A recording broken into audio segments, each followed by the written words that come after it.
គឺមនុស្សម្នាក់មិនចាំបាច់ត្រូវឈ្នះអ្នកដទៃប៉ុន្មានទេប៉ុន្តែការឈ្នះខ្លួនឯងគឺជាភាពជោគជ័យដ៏ល្អបំផុតសម្រាប់ខ្ញុំការឈ្នះខ្លួនឯងមិនមែនកើតឡើងក្នុងពេលមួយយប់ឬដោយឥតខិតខំប្រឹងប្រែងទេតែវាជាដំណើរមួយដែលត្រូវប្រឈមមុខជារៀងរាល់ថ្ងៃ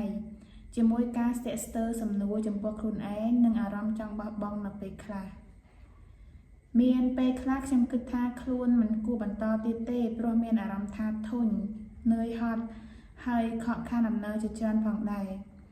ប៉ុន្តែក្រោយពេលដែលខ្ញុំអស់កម្លាំងខ្ញុំបានរំលឹកខ្លួនឯងថាមនុស្សម្នាក់មិនត្រូវបានវាស់តាមការឈ្នះមួយនោះទេប៉ុន្តែត្រូវបានវាស់តាមភាពអត់ធ្មត់ក្នុងការបន្ត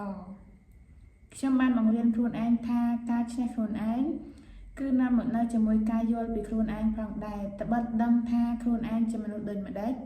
មានកំណត់មកពីណានិងចង់ក្លាយជានរណាការលះបង់អ្វីខ្លះដើម្បីឲ្យមានអ្វីថ្មីក៏ជាផ្នែកមួយនៃការឈ្នះខ្លួនឯងផងដែរ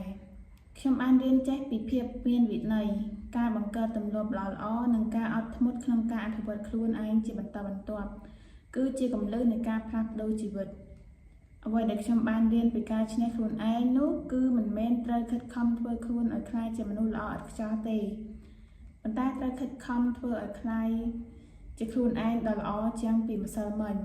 ពេលខ្ញុំឈ្នះការស្ទាក់ស្ទើរនៅក្នុងចិត្តខ្លួនឯងបានគឺជាពេលដែលខ្ញុំកាន់តែជឿថាខ្ញុំអាចឆ្ពោះទៅរកគោលដៅបានហើយ